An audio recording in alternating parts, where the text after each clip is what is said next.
Chapter 26. Parents' Legacy to Children. The Law of Heredity. The physical and mental condition of the parents is perpetuated to their offspring. This is a matter that is not duly considered.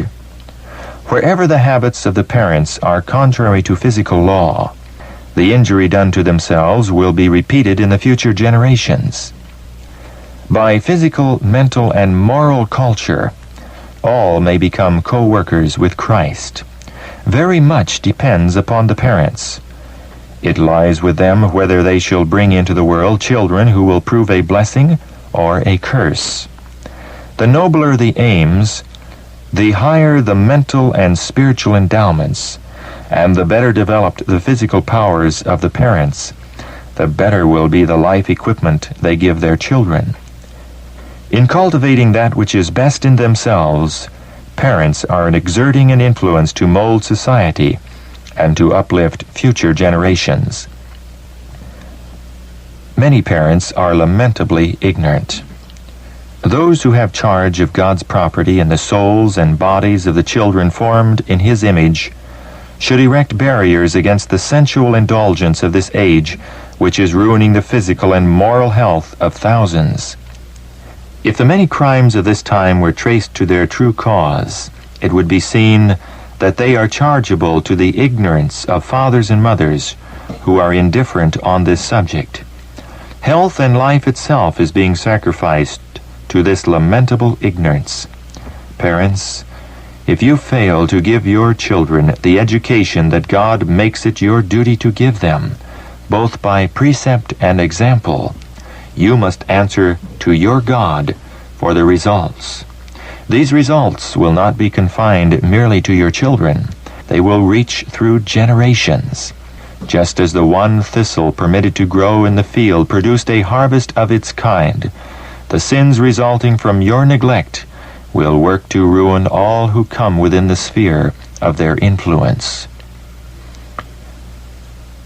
Luxurious living and the use of wine corrupt the blood, inflame the passions, and produce diseases of every kind.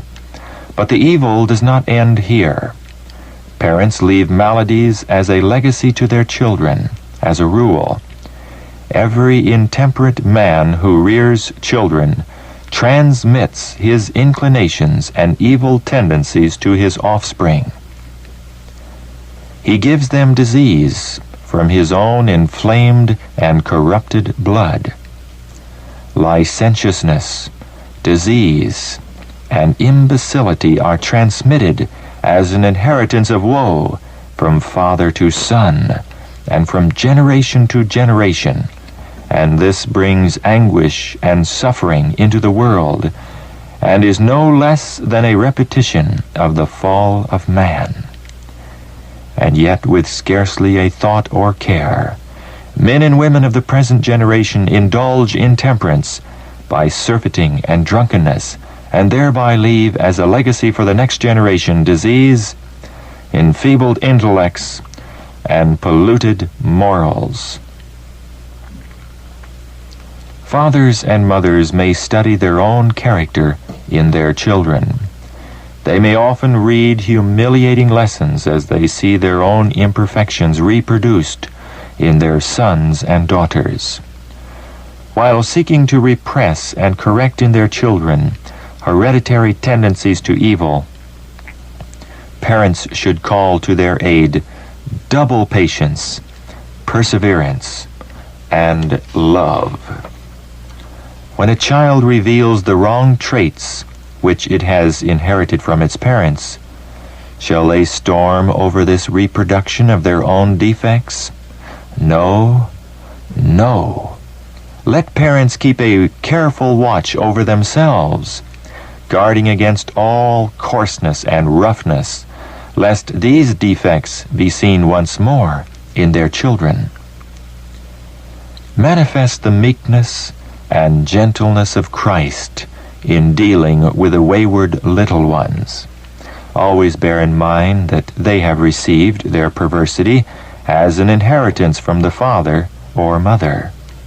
Then bear with the children who have inherited your own trait of character. Parents must trust implicitly in the power of Christ to transform the tendencies to wrong which have been transmitted to their children. Have patience, fathers and mothers. Often your past neglect will make your work hard, but God will give you strength if you will trust in Him. Deal wisely and tenderly with your children.